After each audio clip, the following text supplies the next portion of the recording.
IVF से related misconception. इस technique की पुष्टि के लिए भी हमारे पास आजकल हम भ्रूण को बच्चेदानी में रख देते हैं, उसके बाद क्या हमें कंप्लीट बेड रेस्ट करना पड़ेगा? Subscribe to our YouTube channel and press the bell icon so that you don't miss any important updates related to infertility.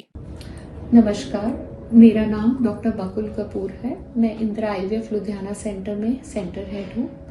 आज हम बात करेंगे निसंतानता से रिलेटेड टॉपिक्स पे। उनमें से एक बहुत ही कॉमन चीज़ है, वो है आईवीएफ से रिलेटेड मिसकंसेप्शंस। जो सबसे कॉमन चीज़ लोगों के दिमाग में रहती है वो ये रहती है कि जो आईवीएफ से बच्चे होते हैं वो मशीनी बच्चे होते हैं, वो नॉर्मल बच्चों से अलग होते हैं। ये सोच बिल्कुल ही गलत है। आईवीएफ में हम क्या करते हैं, हम अंडे और शुक्राणु को मिलाने का काम ट्यूब से बाहर करते हैं और जो भ्रूण बनता है उसको वापस हम बच्चेदानी के अंदर रख देते हैं।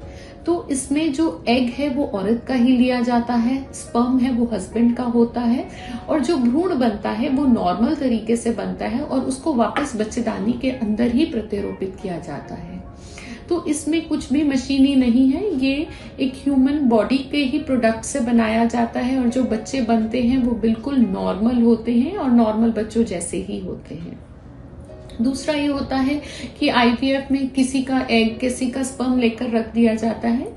ये एक बहुत ही गलत धारणा है लोगों के मन में कि किसी का भी हम कुछ कर देते हैं। ऐसा नहीं होता है। हम जिस औरत को इंजेक्शंस लगाते हैं केवल उन्हीं के ही एग हम निकाल कर उन्हीं के हस्बैंड या उनके पार्टनर के स्पर्म लेकर उनको मिलाते हैं।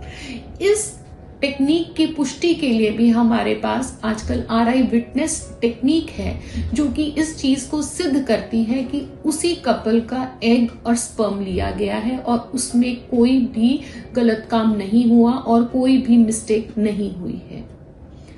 थर्ड जो लोगों के मन में मिसकंसेप्शन होती है वो ये होती है कि आईवीएफ के दौरान हमें बहुत बेड रेस्ट करना पड़ेगा, हम अपना नॉर्मल काम नहीं कर सकते हैं, हम जॉब नहीं कर सकते हैं, हमें घर पर बैठना पड़ेगा, हमें जॉब छोड़नी पड़ेगी। ऐसा कुछ भी नहीं है। आईवीएफ के दौरान जो प्रोसीजर के दौरान आपको 10 से 15 दिन के लिए इंजेक्शंस लगने होते हैं जो कि आप नॉर्मली सेंटर पर आकर लगवा सकते हैं। उसके इंजेक्शन लगवाने के बाद आपको बिल्कुल भी बेड रेस्ट करने की जरूरत नहीं है। आप अपना नॉर्मल घर का काम कर सकती हैं, आप जॉब कर रही हैं कंटिन्यू कर सकती हैं। और जिस दिन हम एग निकालने का काम करते हैं उस दिन भी आपको केवल सुबह आना है और शाम तक हम आपकी छुट्टी कर देते हैं, उसमें भी आपको एडमिट होने की बिल्कुल जरूरत नहीं है। थर्ड ये होता है कि ट्रांसफर, जब हम भ्रूण को बच्चेदानी में रख देते हैं उसके बाद क्या हमें कंप्लीट बेड रेस्ट करना पड़ेगा?